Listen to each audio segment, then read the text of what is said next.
ನನ್ನ ಹೆಸರು ರವೀಂದ್ರ ಅಂತ. ನಾನು ಎರಡು ತಿಂಗಳ ಹಿಂದೆ ಈ ಇನ್ಸ್ಟಿಟ್ಯೂಟ್ಗೆ ಸ್ಟಾಕ್ ಮಾರ್ಕೆಟ್ ಕಲಿಯಬೇಕು ಅಂತ ಜಾಯ್ನ್ ಆದೆ. ಸೊ ಇಲ್ಲಿ ಶಶಾಂಕ್ ಸರ್ ಅಂತ ಹೇಳ್ಬಿಟ್ಟು ಅವರು ತುಂಬ ಚೆನ್ನಾಗಿ ಹೇಳ್ಕೊಡ್ತಾರೆ. ಸೊ ತುಂಬ ಡೀಪ್ ನಾಲೆಡ್ಜ್ ಇದೆ ಅವರಿಗೆ. ಹಿಂಗಂದರೆ ಒಂಥರ ಈ ಚಿಕ್ಕ ಮಕ್ಕಳಿಗೆ ಹೇಳ್ಕೊಟ್ಟಂಗೆ ಹೇಳ್ಕೊಡ್ತಾರೆ. ಒಂದು ಸಣ್ಣ ಡೌಟ್ ಇದ್ರೂ, ಯಾವುದೇ ಥರ ನಮಗೆ ಸಮಸ್ಯೆ ಇದ್ರೂ ಇಮ್ಮಿಡಿಯೇಟ್ ಅವರು ಅದನ್ನು ಕ್ಲಿಯರ್ ಮಾಡಿ ನಮಗೆ ಅದನ್ನು ಅರ್ಥ ಆಗೋ ರೀತಿ ನಮಗೆ ಹೇಳ್ಕೊಡ್ತಾರೆ. ಅದು ಎಷ್ಟೇ ಸರಿ ಡೌಟ್ ಬರಲಿ ನಮಗೆ ಅದನ್ನು ಕ್ಲಿಯರ್ ಮಾಡಿ ಅದನ್ನು ಕಲಿಯೋ ಥರ ಮಾಡ್ತಾರೆ ನಮಗೆ. ಹಾಗೆಯೇ ನಾನು ಬಂದು 2 ಮಂತ್ಸ್ ಆಯಿತು ಸ್ಟಾಕ್ ಮಾರ್ಕೆಟ್ಗೆ. ನಾನು ಇಲ್ಲಿಗೆ ಬಂದಾದಮೇಲೆ ನನಗೆ ಏನಿಲ್ಲ ಅಂದರೂ ಒಂದು 30,000 to 40,000 ರುಪೀಸ್ ನಾನು ಅರ್ನ್ ಮಾಡಿರ್ತೀನಿ. ಇದರಿಂದ ಇನ್ಕಮ್ ಪಡೆದಿರ್ತೀನಿ.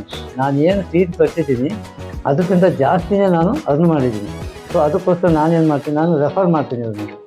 ಅದನ್ನು ತುಂಬ ಚೆನ್ನಾಗಿ ಹೇಳ್ತಾರೆ, ತುಂಬ ನಾಲೆಡ್ಜಬಲ್ ಇದ್ದಾರೆ ಇವರು. ಒಂದು ಒಳ್ಳೆ ಇನ್ಸ್ಟಿಟ್ಯೂಟ್ ಹತ್ರ ಕೆಲಸ ಮಾಡಿ ಬಂದಿರೋದ್ರಿಂದ, ಇವರು ಒಳ್ಳೆ ನಾಲೆಡ್ಜಬಲ್ ಇರೋದ್ರಿಂದ ನಮಗೆ ಒಳ್ಳೆ ನಾಲೆಡ್ಜನ್ನ ತುಂಬಿ ನಾವು ಸ್ಟಾಕ್ ಮಾರ್ಕೆಟಲ್ಲಿ ಯಾವ ರೀತಿ ದುಡ್ಡು ಮಾಡಬೇಕು ಅನ್ನೋದನ್ನು ತುಂಬ ಚೆನ್ನಾಗಿ ಹೇಳ್ಕೊಟ್ಟಿದ್ದಾರೆ.